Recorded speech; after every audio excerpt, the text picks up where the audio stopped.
பணம் போதும்னு யாராவது சொல்றாங்களா? இல்லைங்க எனக்கு போதுங்க, இந்த பணம் போதும், இவ்வளவு போதுங்க, இது போதும் அப்படின்னு யாராவது நிறுத்துறாங்களா? உலகத்திலே பணக்காரன் யாருங்க? பில்கேட்ஸ். பணம் போதும் நிறுத்திட்டாரா?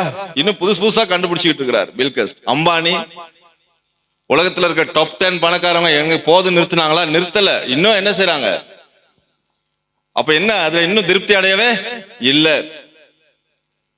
நல்லா கவனிங்க, மனுஷன் திருப்தி அடைய முடியாது, திருப்திப்படுத்த முடியாது. மனுஷனால சொன்னதை நிறைவேற்ற முடியவே முடியாது. ஏன்னா அவன் மனுஷன். நாசில சுவாசம் உள்ள மனுஷனை நம்புகிறதற்கு அவன் எம்மாத்திரம் அப்படின்றாரு. எந்த மனுஷனும் பொய்யன் என்று சொல்லுவோமாக. ஆனா வேதம் சொல்லுகிறது, தேவன் ஒருவர் மட்டும்தான் சொன்னதை அப்படியே நிறைவேற்றுகிறவர். கரெக்டா டைம், கரெக்டான டைம்ல, கரெக்டான நேரத்துல கரெக்டா அது நிறைவேறும். ஆமென். அது எந்த மாற்றம் இல்லைங்க. ஏன் நமக்கு நிறைவேறல அப்படின்னா, எனக்கு ஏன் இது நடக்கல, ஏன் எனக்கு மட்டும் நடக்க மாட்டேங்குது? நான் எவ்வளவு ஜெபம் பண்றேன், வசனத்தை வாசிக்கிறேன், ஊழியம் செய்யறேன், சேர்ச்சுக்கு போறேன், எல்லாம் செய்யறேன், ஆண்டவரை நல்லா மகிமைப்படுத்துறேன், எத்தனையோ வருஷம் கிறிஸ்தவ வாழ்க்கையில இருக்கிறேன், ஏன் எனக்கு நடக்க மாட்டேங்குது அப்படின்னா, அதுல இருக்கிற பிரச்சனை என்ன சொல்லுங்க பாப்போம். அப்போஸ்தலன் பவுல் தெசலோனிக்கே சபைக்கு எழுதும் பொழுது அந்த ஜனங்களுக்காக ஜெபிக்கிறார், அந்த விசுவாசிகளுக்காக ஜெபிக்கிறார். தெசலோனிக்கே சபையில என்ன ஜெபிக்கிறார்? ஆண்டவரே, இந்த விசுவாசிகளுடைய விசுவாசத்தை இன்னும் என்ன செய்யுங்க, பெருக பண்ணுங்க, இன்னும் இந்த விசுவாசத்தை வர்த்திக்க செய்யுங்க, இன்னும் இந்த விசுவாசத்துல பிள்ளைகள் வளரணும். அந்த அளவுக்கு அவர் எல்லாம் நிறைவேற்றி முடித்ததை நாம் பெற்றுக்கொள்வதில் என்ன பிரச்சனை இருக்கு அப்படின்னா, விசுவாசிக்கிறது இல்லை. நம்ம எல்லாம் கேட்கிறோம் வசனத்தை, ஆனா என்ன இல்லை நமக்குள்ள? விசுவாசம் இல்லை. விசுவாசம் வரும்பொழுது நிறைய சோதனை வரும், பாடுகள் வரும், பிரச்சனை வரும். ஆனா விசுவாசத்துல உறுதியா இருக்கணும். அப்ப தேவன் சொன்னதை நிறைவேற்றுகிறவர். ஆபிரகாமுக்கு வாக்குத்தத்தம் கொடுத்தார், நிறைவேற்றினாரா இல்லைங்களா? எத்தனை பேரா எகிப்துக்கு போனாங்க? 70 பேர் தான் எகிப்துக்கு போனாங்க, சரிங்களா? வரும்பொழுது 30 லட்சம் ஜனங்கள் எகிப்தை விட்டு வெளியே வந்தாங்க. 70 பேரு 430 வருஷம் எகிப்தில் இருந்தாங்க. 430 வருஷம் எத்தனை லட்சம்? 30 லட்சமா பெருகிட்டாங்க. ஆண்டவர் சொன்னார் இல்லையா, வானத்து நட்சத்திரங்களை என்ன, வானத்தை அண்ணாந்து பாரு, வானத்து நட்சத்திரங்களை என்ன கூடுமானால் என்ன முடியாது அப்படின்னா, சந்ததி இவ்வளவா என்ன செய்யும், பெருகி இருக்குன்றாரு. இன்னைக்கு வரைக்கும் ஆபிரகாமுடைய சந்ததியை எண்ணவே முடியாது, அந்த அளவுக்கு பெருகி இருக்கிறாங்க. நிறைவேற்றினாரா இல்லைங்களா? தாவீதுக்கு சொன்னதை நிறைவேற்றினாரா? தாவீது ஆடு மேய்ச்சிக்கிட்டு இருந்த பொழுது அபிஷேகம் பண்ணாரு, என்னவா?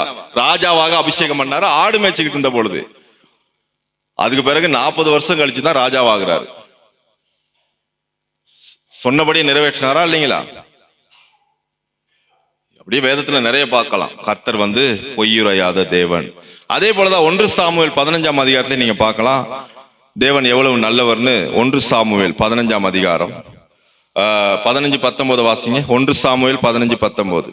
சாமுவேல் தீர்க்கதரிசி சொல்றாரு 19ல, இப்படி இருக்க நீர் கர்த்தருடைய சொல்லை கேளாமல் கொள்ளையின் மேல் பறந்து கர்த்தருடைய பார்வைக்கு பொல்லாப்பானதை செய்தது என்ன என்றான். நல்லா கவனிங்க. அப்ப யாருடைய சொல்ல கேட்கலையா சவுல்? கர்த்தருடைய சொல்லை கேளாமல். அப்ப நம்ம யாருடைய சொல்ல கேட்கணும்? நமக்கு அற்புதம் நடக்கணும்னா, நம்ம ஆசீர்வதிக்கப்படணும்னா, நம்ம வாழ்க்கையில தேவனுடைய திட்டங்கள் நிறைவேறணும்னா, நாம ஆசீர்வாதத்தோடு வாழணும்னா, நம்ம பரலோகம் போகணும்னா, நம்ம என்ன செய்யணும்? யாருடைய சொல்லை கேட்கணும்? கர்த்தருடைய சொல்லை கேட்கணும். சவுல் கடைசியா சவுளுடைய மரணம் எப்படி இருந்துச்சு அப்படின்னு நீங்க பாத்தீங்கன்னா, அவன் தற்கொலை பண்ணி கொண்டு செத்தான். ஈட்டியை குத்தி வச்சுட்டு ஈட்டி மேல பாஞ்சு என்ன செஞ்சான்? சவுல் செத்து போனான். பாயும் பொழுது ஈட்டி இந்த பக்கம் குத்தி வெளியே வந்துருச்சு, பின்பக்கம் முதுகு பக்கம். அவன் என்ன செஞ்சுக்கிட்டான்? தற்கொலை பண்ணிக்கிட்டான். யாருடைய முடிவு? சவுளுடைய முடிவு.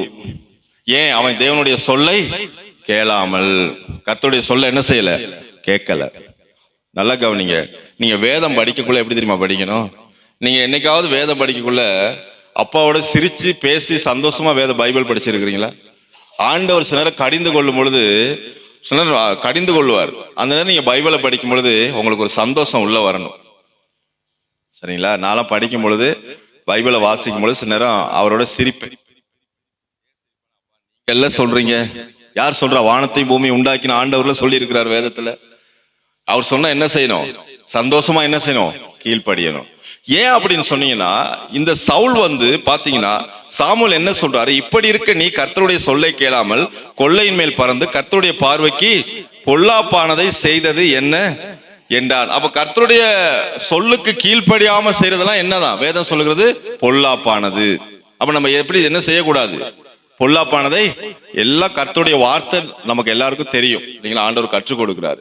அப்ப நம்ம என்ன செய்யணும், பொல்லாப்பானதை செய்யக்கூடாது. அப்ப கர்த்தருடைய சொல்லை கேட்கணும், கர்த்தருடைய சத்தத்தை என்ன செய்யணும், கேட்கணும். இந்த சவுல் நீங்க பாத்தீங்கன்னா அவன் பொல்லாப்பானதை செய்தான், அவனுடைய முடிவு ரொம்ப மோசமா இருந்துச்சு.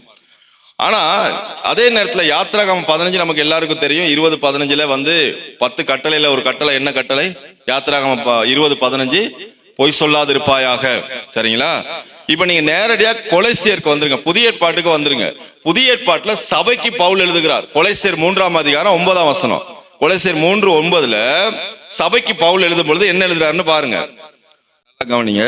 ஒருவருக்கொருவர் பொய் சொல்லாதிருங்கள், பழைய மனுஷனையும் அவன் செய்கைகளையும் என்ன செய்யுங்க, களைந்து போட்டு தன்னை சிருஷ்டித்தவருடைய சாயலுக்கொப்பாய் பூரண அறிவடையும்படி புதிதாக்கப்பட்ட புதிய மனுஷனை தரித்து கொண்டிருக்கிறீர்களே. இப்ப என்ன சொல்றாருன்னா, நீங்கள் ஒருவருக்கு ஒருவர் பொய் சொல்லாதிருங்கள், பழைய மனுஷனை என்ன செஞ்சிருங்க, களைத்து போற்றுங்க. அப்ப பொய் சொல்றது எந்த மனுஷன், பழைய மனுஷன். அப்பப்ப வெளியே வந்துருவான் இல்லைங்களா. பழைய மனுஷனா யாரு, ரட்சிக்கப்படாத காலத்துல இருந்த பழைய மனுஷன். அப்போ ஆண்டவர் சொல்றாரு, புதிய ஏற்பாட்டு சபைக்கு சொல்றாரு, பழைய மனுஷனை என்ன செஞ்சிருங்க, களைந்து போட்டுருங்க. களைந்து போட்டுட்டு ஒருவருக்கு ஒருவர் பொய் சொல்லாதிருங்கள். நீங்களாம் நல்லவங்க, நீங்களாம் ஆண்டவருடைய பிள்ளைகள். ஆண்டவர் உங்களை ரொம்பவே நேசிக்கிறார். எப்படி நேசிக்கிறாரு பாத்தீங்களா, மறந்துட்டீங்க. நீங்க சொல்லணும், நீங்க எப்படி தெரியுங்களா நேசிக்கிறாரு, உயிருக்கு உயிரா நேசிக்கிறார். ஆமென். என் லவ்வரே இயேசு கிறிஸ்து தான். ஆமென். என்னை அவர் எப்படி நேசிக்கிறாரு, உயிருக்கு உயிராய் நேசிக்கிறாரு. நான் உயிருக்கு உயிரா நேசித்தாலாம் என்னை விட்டுட்டு போயிட்டாங்க ஒரு காலத்துல. சரிங்களா, உயிரை கொடுத்து நேசித்தாலாம் போயிருச்சு. ஆனா இன்னைக்கு இயேசு கிறிஸ்து என்னை உயிருக்கு உயிராக நேசிக்கிறார். ஆமென். ஒரு காலத்துல தெரியாது, ஆண்டவரை பத்தி தெரியாதனால அப்படி எல்லாம் பண்ணிட்டோம். ஆனா ஆண்டவர் உயிருக்குயிராய் நேசிக்கிற ஒருத்தர் இருக்கிறார். நான் என்ன சூழ்நிலையில இருந்தாலும் என்னை தூக்கி எடுத்து என்னை பலப்படுத்துகிற தகப்பன் இயேசு இருக்கிறார். ஆமென். நீங்க ஒருவேளை விழுந்து போயிட்டு கூட இருக்கலாம், ஏண்டா இந்த வாழ்க்கைன்னு கூட நினைச்சுக்கிட்டு இருக்கலாம். நான் அப்படி நினைச்சிருக்கேன் ஒரு காலத்துல, ஏண்டா இந்த வாழ்க்கை, செத்துட்டா நல்லோம், போய் சேர்ந்துருவோம் அப்படின்றலாம் நான் யோசிச்சிருக்கிறேன் பாருங்க. ஒரு காலத்துல யோசித்தது மட்டுமில்ல, தற்கொலைக்கு நேராவே நான் போயிருக்கிறேன். நஞ்சு மருந்து ஒரு போத்தை வாங்கி குடிச்சு செத்துருவோம், இந்த வாழ்க்கையே வேணாம் அப்படின்னு போனால்தான் நான் வாழ்க்கை வெறுத்து போச்சு. எல்லாம் தோல்வி எண்ணங்கள், தோல்வி எடுத்த வாழ்க்கையில எல்லாம் தோல்வி, மனம் உடைக்கப்பட்டு மன வேதனை அடைஞ்சு செத்துட்டா நல்லன்னு போன ஒரு ஆள் தான். ஆனா கடைசி யார் தெரியுங்களா, என்னை தூக்கி விட்டது ஆண்டவராக இயேசு கிறிஸ்து. அவர் மட்டும் இல்லைன்னா 16 வருஷத்துக்கு முன்னாடி நான் செத்துருப்பேன், 2008. ஆண்டவர் இயேசு கிறிஸ்து மட்டும் இல்லைன்னா நான் மரிச்சு 16 வருஷம் ஆயிருக்கும். இன்னைக்கு உயிரோடு இருக்கிறது காரணம் யாரு தெரியுங்களா, இயேசு கிறிஸ்து. நான் ஒரே ஒரு வார்த்தை சொன்ன, ஆண்டவரே நான் ஒரு பாவி, நான் நிறைய பாவம் செஞ்சிருக்கிறேன் ஆண்டவரே, அது உங்களுக்கு தெரியும், உங்களுக்கு மறைவானது ஒண்ணுமே இல்லை. ஏசப்பா என்னுடைய பாவத்தை எல்லாம் மன்னிங்க ஆண்டவரே, மன்னிச்சிருங்கப்பா, எனக்கு மறுபடியும் உயிரை தாங்க, நான் வாழணும், மறுபடியும் ஜீவனை தாங்க ஏசப்பா, நான் வாழணும், என்னை மன்னிங்க ஆண்டவரேன்னு சொன்னேன். அது அவ்வளவுதான் சொன்னேன் அவர்கிட்ட, ஒரு வார்த்தை தான், மன்னிச்சிருங்கப்பா நான் பாவம் செஞ்சிருக்கிறேன். அந்த சூழ்நிலையில அந்த வார்த்தையை சொன்ன உடனே எனக்குள்ள ஒரு பெரிய சமாதானம் உண்டாயிடுச்சு. ஏன் தெரியுங்களா, எனக்கு 100% தெரியும், நான் என் வாயில அறிக்கையிட்டு சொன்னதை இயேசு கிறிஸ்து உடனே என்ன செய்தார், பாவத்தை மன்னித்தார். நான் சாக போனது என்னத்துக்காக தெரியுங்களா, குற்ற மனசாட்சி, பாவத்து நிமித்தம் வந்த குற்ற மனசாட்சி. அதான் பிசாசு போயிட்டு சொல்றான், நீ சாகு, இனி உனக்கு உயிர் வாழ தகுதியே இல்ல, நீ வாழவே முடியாது, நீ துரோகி, உன் குற்ற மனசாட்சி உனக்குள்ள இருக்கு, நிறைய பாவம் பண்ணிருக்க, விடுதலையே கிடையாது உனக்கு, இனி மரணம் தான், போயிட்டு சாகு சாகுன்னு சொல்றான். என்கிட்ட அழுக ஆரம்பிச்சு, கண்ணீர் தண்ணி தார தாரையா கொட்டுது, அவ்வளோ அழுகிறேன் நான். ஏன் தெரியுங்களா, அதான் இயேசுடைய அன்பு. பாவின்னு என்னை வெறுக்கல, நீ அக்கிரமக்காரன் என்னை தள்ளி விடல, நீ ஒண்ணுமில்லாதவன் ஆண்டவர் ஒதுக்கல, நான் பாவியா இருந்த அந்த சூழ்நிலையில கர்த்தர் எனக்கு ஜீவனை கொடுத்து மறுபடியும் உயிரோட வச்சிருக்கிறார். ஆமே. நான் சொல்றேன், இன்னைக்கு நீங்க என்ன சூழ்நிலையில வந்திருந்தாலும், ஒரு நாளும் ஒரு பொழுது ஒரு நிமிஷம் இயேசு உங்களை கைவிடவே மாட்டாரு. நான் 100% கன்ஃபார்மா சொல்றேன். ஒரு நாளும் கைவிட மாட்டார். ஆமென். ஆனா பிசாசு பொல்லாதவன். அவன் வந்து உங்களை ஏமாத்துவான், உங்களை பொய் சொல்லுவான். இயேசு உன்னை கைவிட்டுட்டாரு, இயேசு உன்னை ஏமாத்திட்டாரு, இயேசுவும் பாவத்தை மன்னிக்க மாட்டார், நீ மறுபடியும் பாவம் செஞ்சுட்ட, ஞானஸ்தானம் எடுத்துட்டு பாவம் செஞ்சுட்ட, நீ விழுந்து போயிட்டேன்னு பொய் சொல்லுவான். ஆனா நீங்க ஒரே இருதயத்தோட இருந்து, ஆண்டவரே ஏசப்பா மன்னிங்க, ஆண்டவரே என் பாவத்தை மன்னிங்க, ஆண்டவர் எனக்கு விடுதலை தாங்க ஏசப்பா நீங்க சொல்லும் பொழுது உடனே ஆண்டவர் மன்னிச்சு விடுதலை ஆக்குறார். ஏன்னா நம்ம யாரும் பாவம் செய்யலைங்களா? ரட்சிக்கப்பட்ட பிறகு ஞானஸ்தானம் எடுத்த பிறகு யாருமே பாவம் செய்யலையா? அப்படி யாராவது இருக்கிறீங்களா பாவம் செஞ்சவங்க? எல்லாம் பாவம் செய்யறோம், எல்லாம் விழுந்துதான் வர்றோம். ஆமென். எல்லாம் விழுந்துதான் எந்திரிக்கிறோம் இல்லைங்களா? ஏதோ ஒரு வகையில பிசாசு என்ன செய்யறான்? பாவத்தை செய்ய தூண்டி விடுகிறான். அது நிமித்தம் நம்ம பாவம் செய்யறோம். ஆனா அந்த பாவத்தோடு இருக்க வேணாம் தான் இயேசு போதிக்கிறார். அந்த பாவத்து நிமித்தம் தான் பிசாசு நமக்கு இடரலை கொண்டு வருவான். அந்த பாவத்து நிமித்தம் தான் குற்ற மனசாட்சியை கொண்டு வருவான். அந்த பாவத்து நிமித்தம் தான் பலவீனத்தை கொண்டு வர்றான். அந்த பாவத்து நிமித்தம் தான் பலவிதமான போராட்டங்களை கொண்டு வரான், ஆவிக்குரிய போராட்டங்களை. அதனால இயேசு சொல்றார் ஒரே ஒரு வழி. 1 யோவான் 1:7 ஆண்டவர் சொல்றார், இயேசு கிறிஸ்துடைய ரத்தம் என்னுடைய சகல பாவங்களை நீக்கி என்னை சுத்திகரிக்க. அதுதாங்க நமக்கு தைரியம். ஆமென். பாவத்திலிருந்து வெளியே வர்றதுக்கு ஒரே ஒரு தைரியம் என்னது? இயேசுடைய ரத்தம். ஒருவேளை நீங்க விழுந்து போயிட்டு இருந்தா இன்னைக்கு சொல்லுங்க, ஆண்டவரே இயேசப்பா என்ன மன்னிங்க. உடனே மன்னிச்சு அந்த குற்ற உணர்வுல இருந்து உங்களை வெளியே கொண்டு வந்து ஆண்டவர் உங்களை ஆசீர்வதித்து உயர்த்துவார். ஆமென். பிசாசுடைய தந்திரமே எதுல வச்சிருக்கணும்? நம்மள குற்ற உணர்வுல வச்சிருக்கணும். கர்த்தர் மன்னிக்கலைங்க, அவர் மன்னிக்கலைங்க, என்னை கைவிட்டாருங்க, நான் தப்பு பண்ணிட்டேன், இனி வெளியே வர முடியாது, அவ்வளவுதான் அப்படின்னு சொல்றதே யார்தான்? பிசாசு தான். ஆமென். எல்லா சூழ்நிலையிலும் தேவன் 24 மணி நேரம் ஆண்டவர் உங்களோட இருக்கிறார். ஆமென். 24 மணி நேரம் ஆண்டவர் உங்களோட இருக்கிறார். ஆனா அதனாலதான் சொல்றாரு, பொய் சொல்லாதீங்க, ஒருவருக்கு ஒரு பொய் சொல்லாதிருங்கள். ஏன் அப்படி சொல்றாருன்னா, அந்த பொய்க்கெல்லாம் பிதா யாருன்னா பிசாசு. நீங்க பொய் சொல்லி பாருங்க, உண்மையாவே ஆண்டவருடைய பிள்ளைகளுக்கு பொய் சொல்ல முடியாது. சரிங்களா? ஏன்னா அது நமக்குள்ள இருந்து பயங்கர வேதனையை கொண்டு வரும். ஆனா ஆவியானவர் வந்து கன்ஃபார்மா சொல்றது நமக்கு உள்ளத்துல தெரியும். அவர் சொல்லும் பொழுது நமக்கு உள்ளத்துல என்ன இருக்கும்? ஒரு சமாதானம் இருக்கும். ஆமென். அவர் பேசும்பொழுது ஒரு சமாதானம் இருக்கும். பிசாசு எப்படியாப்பட்டவன்? வேதம் எப்படி சொல்றது? பிசாசு எப்படியாப்பட்டவன்? திருடன் திருடவும் கொல்லவும் அழிக்கிறதுக்கும் வரான். வேற எப்படியாப்பட்டவன் பிசாசு? தந்திரம் உள்ளவன். பிசாசு வந்து என்ன எப்படியாப்பட்டவன்? தந்திரம் உள்ளவன். தந்திரம் உள்ளவன் கொலை போடுறதுல ஒன்னா நம்பர் ஆள் அவன். அதனால வந்து அதுதான் பிசாசுக்கு இடம் கொடாதிருங்கள் என்று வேதம் போதிக்கிறது. யாருக்கு இடம் கொடுக்க கூடாதான்? பிசாசுக்கு. சில நேரங்கள் இந்த மாதிரி விழுந்து வர்றோம், விழுகிறோம், விழாம இல்ல, நம்ம பொய் சொல்றோம், வஞ்சகமா வேலை செய்யறோம், செய்யக்கூடாத செய்யறோம், இப்படி எல்லாம் நடக்குது. ஆனா அதுல இருக்கிறது நல்லதா? அதுல இருந்து வெளியே வர்றது நல்லதா? வெளியே வர்றதுதான் நல்லது. வெளியே வரலன்னா நம்ம உள்ளே போராடுவோம். குற்ற மனசாட்சி என்ன செய்யும்? உள்ளேயே போராடும். வேதம் சொல்லுகிறது, பாவத்தை அறிக்கை செய்து அதை விட்டு விடுகிறவனோ தேவனிடத்துல இரக்கத்தை பெறுவான், பாவத்தை மறைக்கிறவன் வாழ்வடைய மாட்டான். அப்ப நம்ம யார்கிட்ட பாவத்தை அறிக்கை இடலாம்னா சர்வ வல்லமையுடைய தேவன். என் பாவத்தை உங்ககிட்ட சொல்ல முடியாது. உங்க பாவத்தை போய் யார்கிட்ட சொல்லுவீங்க? ஆமா, நான் உதாரணத்துக்கு சொல்றேன். என் பாவத்தை நீங்க உங்க பாவத்தை என்கிட்ட வந்து சொல்றீங்கன்னு வச்சுக்கீங்களேன், என் பாவத்தை யார்கிட்ட சொல்றது? சரி, ரெவரண்ட் கிட்ட சொல்லணும்னு வச்சுக்கோமே, ரெவரண்ட் பாவத்தை பிஷப் கிட்ட சொல்லுவாரு, பிஷப்புடைய பாவத்தை ஆட்சி பிஷப்பு கிட்ட சொல்லுவார், ஆட்சி பிஷப்பு யார்கிட்ட போயிட்டு சொல்லுவார் அவர் பாவத்தை? இயேசு கிறிஸ்து ஒருவர் மட்டும்தான் பாவத்திலிருந்து விடுதலை கொடுக்கிற சர்வ வல்லமையுடைய தேவன். ஆமென். அதனாலதான் உங்க பாவத்தை எந்த மனுஷங்கிட்டே அறிக்கை செய்ய தேவையில்ல, எந்த மனுஷங்கிட்டே சொல்ல தேவையில்ல. இயேசு கிறிஸ்து உங்களை விடுதலை ஆக்கி பிதாவுக்கு உங்களுக்கு ஒரு ஐக்கியத்தை உண்டாக்கி இருக்கிறாரு. நீங்க உங்க பாவத்தை இயேசுவின் நாமத்தினால பிதாவினிடத்தை அறிக்கை செய்யும் பொழுது இயேசு கிறிஸ்துடைய ரத்தம் உங்களுடைய சகல பாவங்களை நீக்கி உங்களை சுத்திகரித்து விடுதலை ஆக்குகிறது. அதான் விசுவாசம். ஆனா இயேசு கிறிஸ்து நீங்க என்ன பண்ணிருந்தாலும், எப்படியாப்பட்ட பாவம் அக்கிரமத்துல செஞ்சிருந்தாலும் அவற்றை அறிக்கை செய்து நீங்க மனம் திரும்பும் பொழுது ஒரு நாளும் அவமானப்படுத்தாத, ஒரு நாளும் புறம் தள்ளாத, அப்படியே மன்னிச்சு ஏற்றுக்கொள்ற தகப்பன் தான் நம்முடைய ஆண்டவராகிய இயேசு கிறிஸ்து. ஆமென். அப்படியே மன்னிச்சு ஏற்றுக்கொள்றாருங்க உங்களை. என்ன சூழ்நிலை இருந்தாலும் நீங்க ஏற்றுக்கொள்றாரு உங்களை. ஆனா என்ன செய்யணும்? மனம் திரும்புங்கள், பரலோக ராஜ்யம். அவ எது நல்லதுங்க? நம்ம எது என்ன சொல்றாரு? நம்ம மனம் திரும்பணும். ஆமென். ஆண்டவர் விரும்புறது என்னது?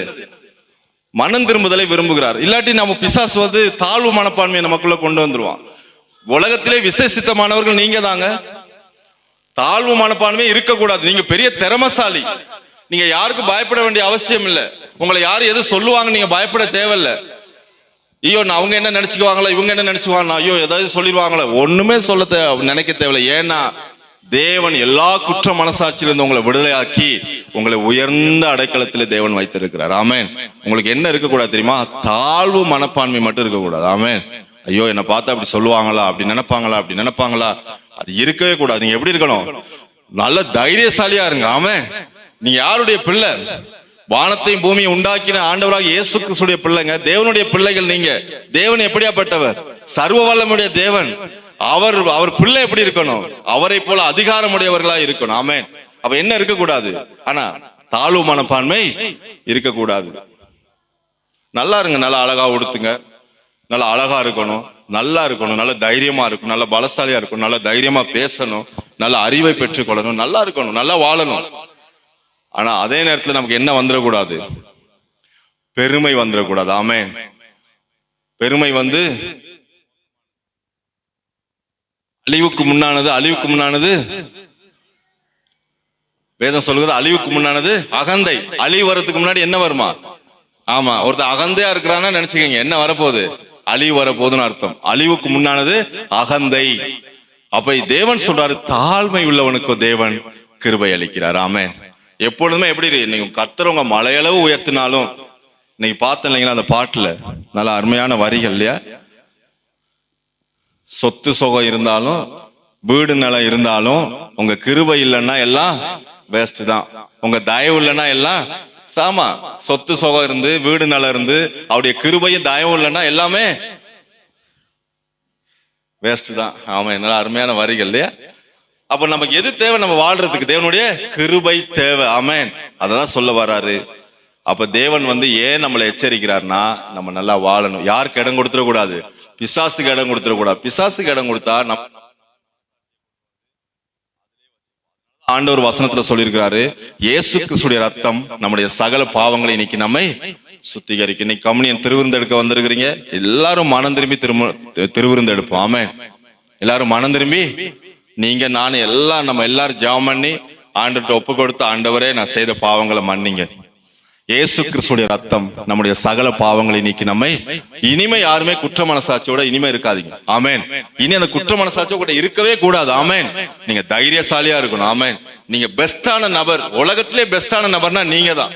ஏன்னா நீங்க ஆண்டவருடைய பிள்ளை, தேவனுடைய பிள்ளை. அந்த குற்ற மனசாட்சிக்கு இனிமே என்ன செய்யக்கூடாது?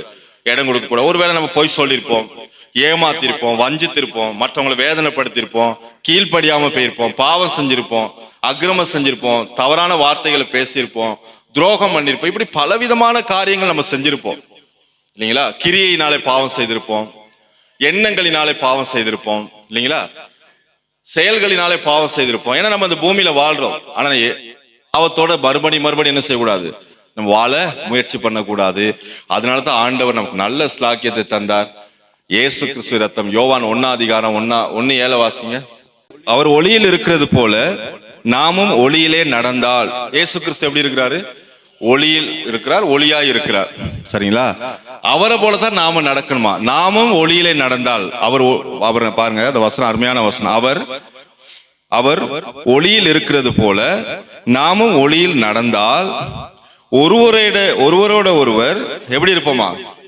அவ சபைனா என்னது? நம்ம சபையில யாராவது விழுந்து போயிட்டா அவங்கள பார்த்து நம்ம என்ன செய்யக்கூடாது? அவங்கள பரியாசம் பண்றதோ, அல்லது அவங்கள தள்ளி விடுறதோ, அவங்கள விழுந்துட்டாங்கன்னு சந்தோஷப்படுறதோ, இல்ல அவங்கள நான் பேச மாட்டேனுங்க, அவங்களோட சேர மாட்டேன் அப்படின்னு சொல்ற கூடாது. ஏன்னா சபை என்பது ஐக்கியம். அந்த பாவத்தோட தான் நம்ம ஒத்து போக கூடாது. இப்போ ஒருத்தர் பாவம் செய்யறாங்கன்னா அந்த பாவத்தோட நம்ம என்ன செய்ய முடியாது? ஒத்து போக கூடாது. ஆனா இயேசு கிறிஸ்து பாவிகளை நேசித்தார், ஆனா பாவத்தை வெறுத்தார். இயேசு பாவத்தை தான் வெறுத்தார், பாவியை வெறுக்கல. பாவி என்ன செய்தார்? இப்ப நான் செய்த பாவத்தை இயேசு என்ன செய்தார்? நான் செய்த பாவங்களை வெறுத்தார். ஆனா அதே நேரத்துல என்ன செய்தார்? பாவியாகி என்னை நேசித்தார். அப்ப நம்முடைய பாவத்தை வெறுக்கிறார், பாவியாகி நம்மை நேசிக்கிறார். அதான் இயேசுடைய போதனை. சரி, அவர் ஒளியில் இருக்கிறது போல, ஒளியாய் இருக்கிறது போல. சரி, விபச்சார ஸ்திரியை இயேசு என்ன செய்தார்? ஏங்க, எல்லாரும் கல்லறிஞ்சு கொள்ள வேண்டிய அந்த ஸ்திரியை இயேசு என்ன பண்ணாருங்க? கடைசி மரணத்துக்காக வர்ற அவரை கையை மையமா பிடிச்சிட்டாங்க. சட்டப்படி, நியாயப்பிரமாண சட்டத்தின்படி அவளை என்ன செய்யணும்? கேக்குறாங்க, ஆண்டவரே இந்த ஸ்திரீ என்ன செஞ்சிட்டோம், கையும் மெய்யுமா புடிச்சிட்டோம், இவ வந்து விபச்சார பாவத்துல பிடிபட்டுட்டா, இந்த சாட்சி இருக்கு பாவம் செஞ்சதுக்கு, இவனை நீ நியாயப்பிரமாண சட்டத்தின்படி கல்லறிந்து கொலை செய்ய வேண்டும், நீர் என்ன சொல்லுகிறீர்? ஆண்டவர்கிட்ட கேட்கிறார், நீ என்ன சொல்லுகிறீர்? சட்டத்தின்படி கல்லறிஞ்சு கொள்ளணும். கல்ல கையில வச்சுக்கிட்டு இருக்கிறாங்க. இயேசு உட்கார்ந்து எழுதுறார்,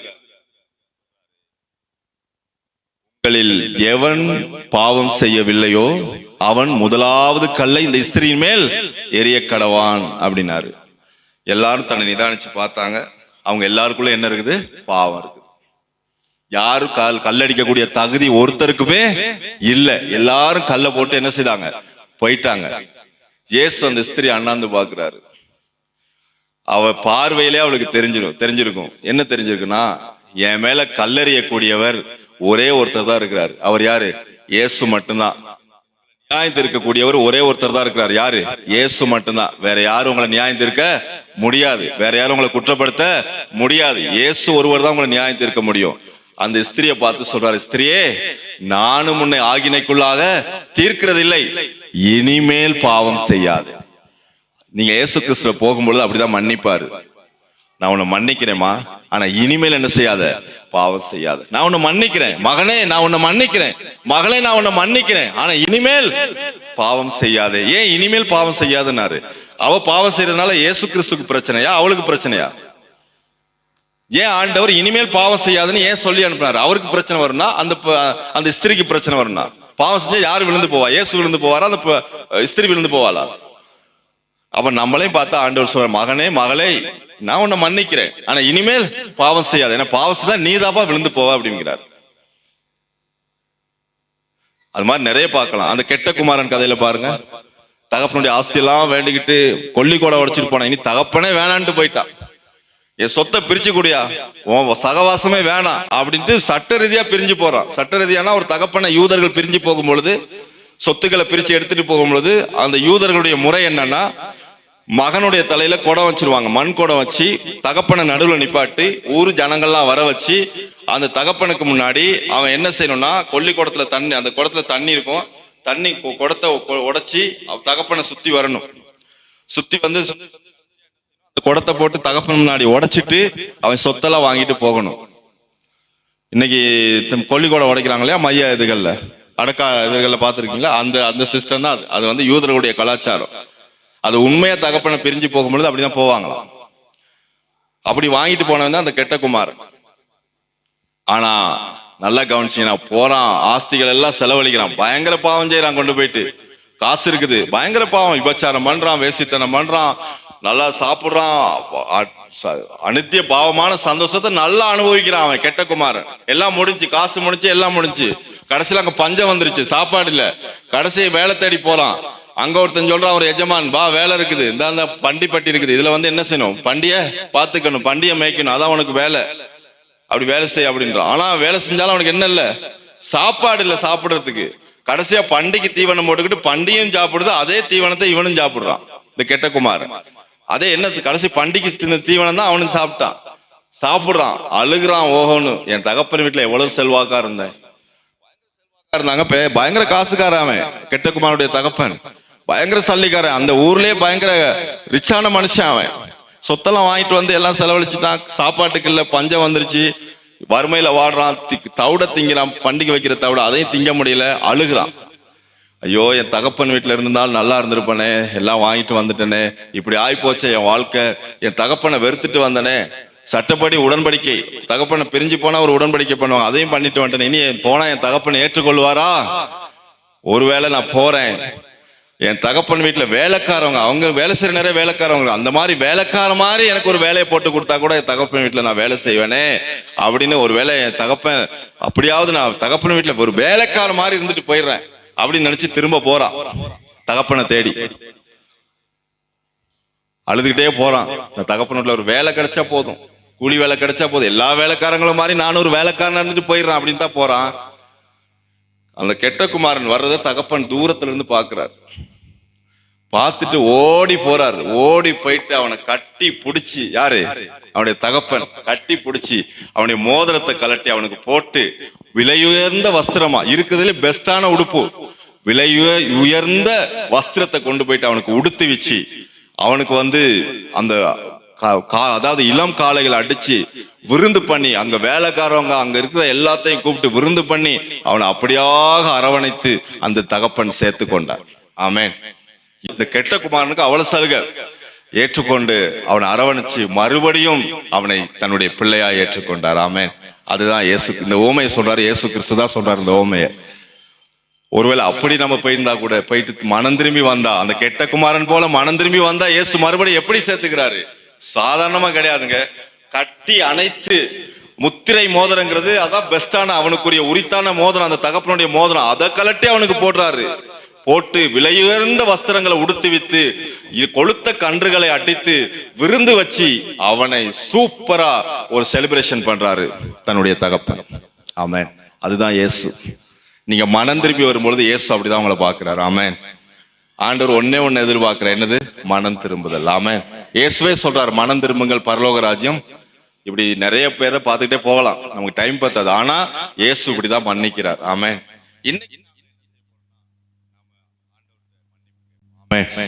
ஒருவேளை நம்ம கீழ்ப்படியாம போயிருப்போம், நிறைய காரியங்களை நம்ம விட்டுருப்போம்.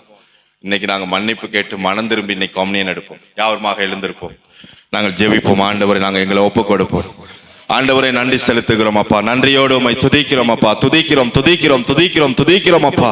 துதிகளின் மத்தியிலே வாசம் பண்ணுகிறவரே உங்களுக்கு நன்றி. ஆண்டவரே முக்கியமான ஒரு நேரத்துல வந்திருக்கிறப்பா. ஏசப்பா எங்களை அர்ப்பணிக்கிறோம், எங்களை ஒப்பு கொடுக்கிறோம். ஆண்டவரே இந்த வார்த்தைக்கு ஒப்பு கொடுக்கிறோம். ஏசப்பா இன்னைக்கு வசனம் எல்லாம் நாங்க கேட்டோம்ப்பா. நீங்க பேசின எல்லா வார்த்தைகளையும் நாங்க கேட்டோம். ஆண்டவரே எங்களுடைய சதையாகி இருதய பலகைகளை நாங்கள் எழுதி கொள்ளுகிறோம். ஆண்டவரே எங்க இருதயத்திலே நாங்கள் ஏற்றுக்கொள்ளுகிறோம். இருதயத்திலே ஆண்டவரே முழு இருதயத்தோடு நாங்கள் ஏற்றுக்கொள்ளுகிறோம். ஆண்டவரே அப்பா எங்களை மன்னிங்க. ஒரு விஷயம் ஆண்டவரே, நாங்க பொய் சொல்லியிருந்தா, ஒருவருக்கு ஒருவர் பொய் சொல்லியிருந்தா, களவெடுத்திருந்தா, ஆண்டவரே பொல்லாங்கு செய்திருந்தா, வஞ்சனை செய்திருந்தா, ஆண்டவரே கோல் மூட்டியிருந்தா, நாங்க நிறைய காரியங்களை பார்த்தப்பா.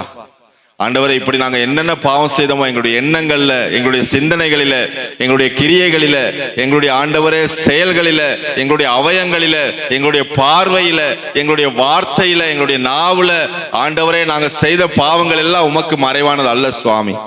ஆண்டவரே நாங்க மனுஷனிடத்துல பாவத்தை அறிக்கை செய்ய முடியாதுப்பா. எல்லா மனுஷனும் பாவம் செய்து தேவ மகிமையற்றவன் ஆனான். பாவத்தின் சம்பளம் மரணம். ஒரு மனுஷன் கூட நீதிமான் இல்ல ஆண்டவரே. எல்லாம் பாவி, எல்லா மனுஷனும் பாவி. நாசில சுவாசம்ல எல்லா மனுஷனும் பொய்யன் என்று சொல்லுவோமாக.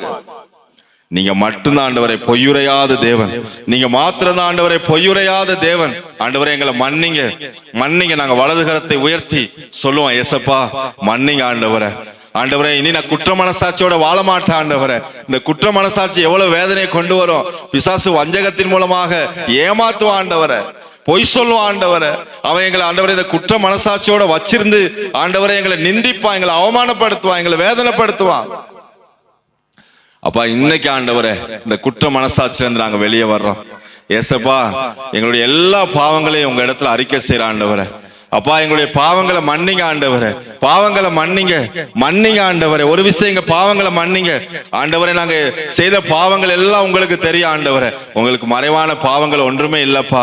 எங்களை மன்னிங்க ஆண்டவரே, மன்னிங்கப்பா. இன்னைக்கு வார்த்தைக்கு ஒப்பு கொடுக்கிற ஆண்டவரே, கீழ்ப்படுகிற ஆண்டவரே, கீழ்ப்படுகிற ஆண்டவரே, கீழ்ப்படுகிறோம் அப்பா, கீழ்ப்படுகிறோம். வார்த்தைக்கு கீழ்ப்படுகிறோம் ஆண்டவரே. இந்த குற்ற மனசாட்சி எங்களுக்கு வேணாம்ப்பா, எங்களுக்கு தாழ்வு மனப்பான்மை வேணாம்ப்பா ஆண்டவரே. அதோடு நாங்க வாழ்ந்து கொண்டிருக்க முடியாது. பிசாசு எங்களை வஞ்சித்து ஆண்டவர் அவன் நரகத்துக்கு கொண்டு போறேன்ப்பா, பாதாளத்துக்கு கொண்டு போகிறவன் சாத்தான். திருடன் திருடவும் கொல்லவும் அழிக்கிறதுக்குமே அன்றி வேறொன்றுக்கும் வரான் என்று சொன்னீங்களே. நானும் அவைகளுக்கு ஜீவன் உண்டாயிருக்கவும் அந்த ஜீவன் பரிபூரணப்பட வந்தேன் என்று சொன்னீங்களே. ஆண்டவரை இப்பொழுது எங்களை விடுதலை ஆக்குங்கப்பா, விடுதலை ஆக்குங்கப்பா, விடுதலை ஆக்குங்கப்பா. ஆண்டவரை என்ன விடுதலை ஆக்குங்க.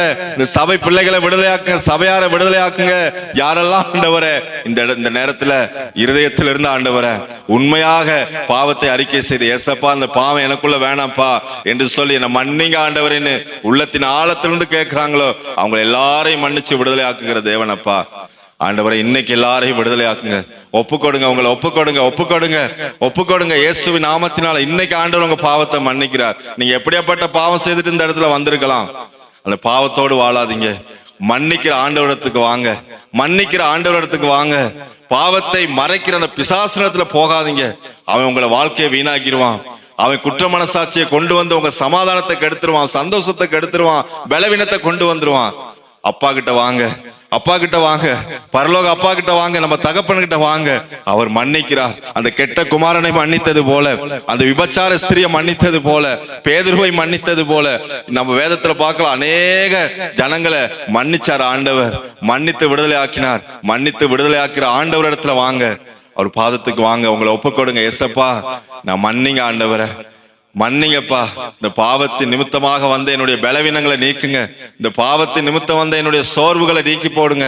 இந்த பாவத்தின் நிமித்தம் வந்த வியாதிகளை விலக்கி போடுங்க.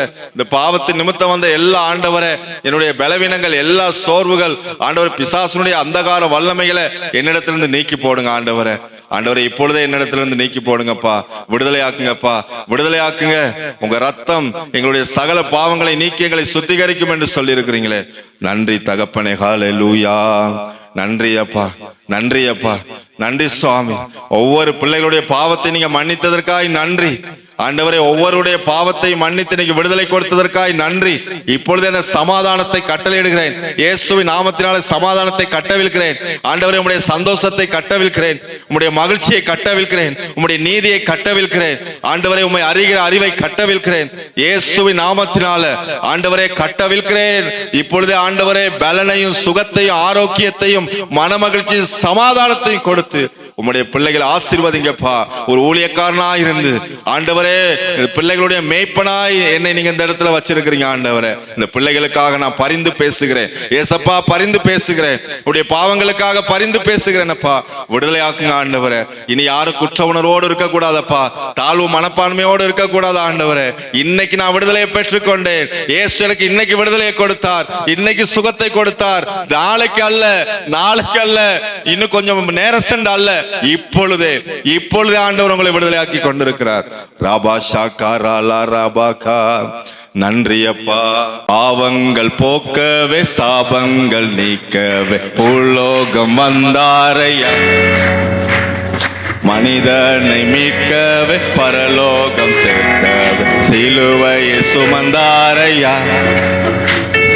பாவங்கள் போக்கவே, சாபங்கள் நீக்கவே பூலோகம் வந்தாரையா. மனிதனை மீட்கவே, பரலோகம் சேர்க்கவே சிலுவையை சுமந்தாரையா. நான் தேடி போகவில்லை, என்னை தேடி வந்தாரையா. நான் தேடி போகவில்லை, என்னை தேடி வந்தாரையா. எந்தன் இயேசுவே, எந்தன் இயேசுவே, எந்தன் இயேசுவே, எந்தன் இயேசுவே. படிங்க. பாவங்கள் போக்கவே, சாபங்கள் நீக்கவே பூலோகம் வந்தாரையா. மனிதனை மீட்கவே, பரலோகம் சேர்க்கவே சிலுவையை சுமந்தாரையா. ஆமென். சந்தோஷமா பாடணும். ஆமென். தங்கத்தை கேட்கவில்லை, வைரத்தை கேட்கவில்லை, உள்ளத்தை கேட்டாரையா. தங்கத்தை கேட்கவில்லை, வைரத்தை கேட்கவில்லை, உள்ளத்தை கேட்டாரையா. கண்ணீரை துடைத்தாரையா, சந்தோஷம் தந்தாரையா. கண்ணீரை துடைத்தாரையா, சந்தோஷம் தந்தாரையா. எந்தன் இயேசுவே, எந்தன் இயேசுவே, எந்தன் இயேசுவே. பாவத்தை போக்கவே, சாபத்தை நீக்கவே பூலோகம் வந்தாரையா. ஓ மனிதனை மீட்கவே பரலோகம் சேர்க்கவே சிலுவை சுமந்தாரையா. ஆமென். கர்த்தர் நல்லவர். நாங்கள் எல்லாரும் கண்களை மூடி நாங்கள் செபிப்போம். பரலோகத்தில் இருக்கிற அன்பின் பிதாவே, இயேசுவின் நாமத்தினாலே உம்முடைய பாதத்துக்கு வருகிறேன். ஆண்டவரே, நீர் எங்களுடைய எல்லா பாவங்களையும் மன்னிச்சு இன்னைக்கு விடுதலை கொடுத்தீங்கப்பா. ஆண்டவரே, பேதுரு உங்களிடத்துல கேட்டது போல அப்பா, நாங்க யாரிடத்துல போவோம்? ஜீவனுள்ள வார்த்தை உம்மிடத்தில் அல்லவா இருக்கிறது. வேற யாரிடத்துல ஆண்டவரே நாங்கள் போக முடியும்? பாவ மன்னிப்பாகிய மீட்பு உங்களிடத்துல மாத்திரமே உண்டு சுவாமி. அந்த பாவ மன்னிப்பையும் அதனுடைய நிச்சயத்தையும் இந்த நாளில் பெற்றுக்கொண்டு ஆண்டவரை விடுதலை அடைந்தவர்களாய் நாங்கள் வீடு திரும்புகிறோம். ஆண்டவரே, ஒவ்வொரு நாளும் ஒவ்வொரு நிமிஷமும் நீர் எங்களை பாதுகாத்துக் கொள்ளுங்கப்பா. உங்க கிருபை எங்களை இன்னும் அதிகமாய் சூழ்ந்து கொள்ளட்டும். ஆண்டவரே, நீர் எங்கள் ஒவ்வொருவரையும் ஆசீர்வதிப்பீராக. வந்திருக்கிற ஒவ்வொரு தேவ பிள்ளைகளை ஒப்புக் கொடுக்கிற ஆண்டவரே, குடும்பமாய் ஒப்புக் கொடுக்கிற இயேசுவின் நாமத்தினால் சிறு பிள்ளைகள் தொடக்கம் முதியோர்கள் வரைக்கும் ஒவ்வொருவரையும் குடும்பமாக இயேசுவின் நாமத்தினாலே ஒப்புக் கொடுக்கிறேன். இந்த நாளில் நீங்க அற்புதம் செய்ததற்காய் நன்றி ஆண்டவரே. அற்புதம் செய்ததற்காய் நன்றி. பரிபூர்ண விடுதலை நீங்க கொடுத்ததற்காய் நன்றி அப்பா. நீங்க கிருபையுள்ள தேவன் என்பதை மறுபடி எங்களுக்கு உணர்த்தி கொண்டிருக்கிற தயவுக்காய் நன்றி. வந்த ஒவ்வொரு பிள்ளைகளை ஆசீர்வதிங்க. இந்த வாரம் முழுதும் கண்மணி போல பாதுகாத்துக் கொள்ளுங்க. ஒவ்வொருவருக்கும் சரீரத்துக்கு நல்ல சுகத்தையும் பலத்தையும் ஆரோக்கியத்தையும், ஒவ்வொருடைய மனசுக்கும் ஆண்டவரே நல்ல சந்தோஷத்தையும் சமாதானத்தையும் மகிழ்ச்சியையும் நிறைவான ஆசீர்வாதத்தை நீங்க கொடுக்க வேண்டும்படியாக ஜெபிக்கிறேன். ஆண்டவரே, ஒவ்வொருடைய தேவைகளை சந்திங்க. பண தேவைகள், பொருளாதார தேவைகள், எல்லா ஆகாரத்தினுடைய தேவைகளும் இயேசுவின் நாமத்தினாலே சந்திக்கப்படுவதாக ஆண்டவரே. இன்னைக்கு புதிதாக வந்திருக்கிற தேவ பிள்ளைகளுக்காக ஜெபிக்கிறேன். ஆண்டவரே, இன்னைக்கு நீங்க சபைக்கு கூட்டிட்டு வந்திருக்கிற புதிய ஜனங்களை ஒப்புக் கொடுக்கிறேன். ஏசப்பா, நீங்க ஆசீர்வதிங்க, பலப்படுத்துங்க ஆண்டவரே. உம்முடைய கண்கள்ல தயவு கிடைப்பதாக. அவர்களும் பரலோக ராஜ்யத்தில் பிரவேசிக்கிற பாக்கியத்தை கொடுங்க. அவருடைய எல்லா பாவங்களையும் மன்னித்து இன்னைக்கு விடுதலை கொடுத்ததற்காய் நன்றி தகப்பனே. ஒவ்வொரு பிள்ளைகளை ஆசீர்வதிங்க. இந்த உன்னதமான ஊழியத்தை செய்ய, ஆத்தும ஆதாயப்படுத்த ஒவ்வொரு பிள்ளைகள் ஆண்டவரே தங்களுடைய இருதயத்தை உங்களுக்கு ஒப்புக் கொடுக்கட்டும் ஆண்டவரே. ஆண்டவரே, உங்க கிருபை இல்லாம ஒண்ணுமே இல்லப்பா. ஆண்டவரே, உங்க கிருபை இல்லாம ஒண்ணுமே இல்லப்பா. சொத்து சுகம் இருந்தாலும் ஆண்டவரே, அப்பா வீடு நிலங்கள் இருந்தாலும் ஆண்டவரே, உங்க கிருபை இல்லைன்னா எல்லாம் வேஸ்டப்பா. உங்க கிருபை ஆண்டவரே எங்க ஒவ்வொருவரையும் சூழ்ந்து கொள்ளட்டும். அழிந்து போகிற ஆத்துமாக்களை ஆதாயப்படுத்துகிற கிருபையை கொடுங்கப்பா. புதிய ஆத்துமாக்களை சந்திக்கிற கிருபையை கொடுங்க. பேசுகிற கிருபையை கொடுங்க. சுவிசேஷ அறிவிக்கிற அந்த வல்லமையை கொடுங்க. சுகமாக்குகிற வரங்களை கொடுங்க. அனைவரே ஆண்டவரே, அழிந்து போகிற இந்த பிள்ளைகள் எல்லாம் ஆலயத்துல வந்து இந்த சந்தோஷத்துக்குள்ள பிரவேசிக்கப்பா கிருபை செய்யுங்கப்பா. ஒவ்வொரு பிள்ளைகளை பயன்படுத்துங்க ஆண்டவரே. ஒவ்வொரு விசுவாச பிள்ளைகளையும் பயன்படுத்துங்கப்பா. புதிய ஆத்துமாக்களை ஆதாயப்படுத்த பயன்படுத்துங்கப்பா. தாழ்மையா ஆண்டவரை கேட்கிறேன்ப்பா. உங்க பாதத்தில் ஆண்டவரை முற்றிலுமாக என்னை அர்ப்பணித்து கேட்கிறேன்ப்பா. அந்த பிள்ளைகளை பயன்படுத்துங்க ஆண்டவரை. உங்க பிள்ளைகளப்பா, இதுக்கு நீங்க தான்ப்பா பொறுப்பு. உங்களுடைய ஆண்டவரே, நீங்க பரலோகத்திலிருந்து தெரிந்து கொண்ட பிள்ளைகள் ஆண்டவரை. ஒவ்வொருவரையும் பயன்படுத்துங்க. அடியனை ஒப்புக் கொடுக்கிறேப்பா. அடியனை எப்பொழுது சிறுகணும் ஆண்டவரை. உங்களுக்கு முன்பதாக நான் சிறுகணும், நீங்க மட்டுமே பெருகணும் ஆண்டவரே. நீங்க மாத்திரம் பெருகணும். இந்த உன்னதமான ஊழியத்தை கொடுத்திருக்கிறீங்க. உமக்கு தாழ்மையா இருந்து, ஒரு வேலைக்காரனா இருந்து, உமக்கு அடிமையா இருந்து இந்த ஊழியத்தை செய்ய இன்னும் எனக்கு பலனை தாங்க, கிருபையை தாங்க. காத்து கொள்ளுங்க. அடியனுக்காக, மனைவிக்காக, பிள்ளைகளுக்காக ஆண்டவரே நான் ஜெபிக்கிறேன். இந்த உன்னதமான ஊழியத்தை செய்ய இன்னும் எங்கள் ஒவ்வொருவரையும் எடுத்து பயன்படுத்துங்கப்பா. ஆண்டவரே, தலைமுறை தோறும் உன்னதமான ஊழியத்துக்காக அழைத்திருக்கிறீரே. உங்க கிருபை இன்னும் அதிகமாய் பெருகுவதாக. ஒவ்வொரு குடும்பத்தை அப்படியாக எடுத்து பயன்படுத்துங்க. ஒவ்வொரு குடும்பத்தையும் ஊழியத்துக்காக எடுத்து பயன்படுத்துங்க. தலைமுறையா இந்த குடும்பங்கள், பிள்ளைகள் ஆண்டவரை ஊழியத்தையும் ராஜ்யத்தை கட்ட ஒவ்வொருவரை எடுத்து பயன்படுத்துங்கப்பா. அது தலைமுறையாய் நித்திய உடன்படிக்கையாய் இருக்கிறது. அப்படியாக பிள்ளைகளை ஆசீர்வதித்து பலப்படுத்தி காத்துக் கொள்ளுங்க. எல்லா துதி கனம் மகிமை எல்லாம் உங்களுக்கு செலுத்தி இயேசு கிறிஸ்துவின் நாமத்தினால ஒப்பு கொடுத்து ஜெபிக்கிறேன் ஜீவனுள்ள நல்ல பிதாவே. ஆமே. நாங்கள் ஒருமனப்பட்டவர்களாய் சொல்லுவோம். என் ஆத்துமாவே கர்த்தரை சோஸ்தரி, என் முழு உள்ளமே அவருடைய பரிசுத்த நாமத்தை சோஸ்தரி. என் ஆத்துமாவே கர்த்தரை சோஸ்தரி, அவர் செய்த சகல உபகாரங்களையும் நீ மறவாதே. ஆமேன். பிதாவாகி தேவனுடைய அன்பும் இயேசு கிறிஸ்துவின் கிருபையும் பரிசுத்த ஆவியினுடைய அந்யோன்ய ஐக்கியமும் சமாதானமும் உங்கள் அனைவரோடும் கூட, நம் குடும்பங்களோடு கூட, இலங்கை தேசத்தில் இருக்கிற எல்லா பரிசுத்தவான்களோடும் கூட, உலகமெங்கிலும் ஊழியம் செய்கிற எல்லா பரிசுத்தவான்களோடும் கூட நாம் நம் அனைவரோடும் கூட இன்றும் என்றும் சதா காலமும் இருப்பதாக. ஆமென், ஆமென், ஆமென், ஆமென். God bless you. கர்த்தர் தாமே உங்கள் யாவரையும் ஆசீர்வதிப்பாராக. Praise Lord.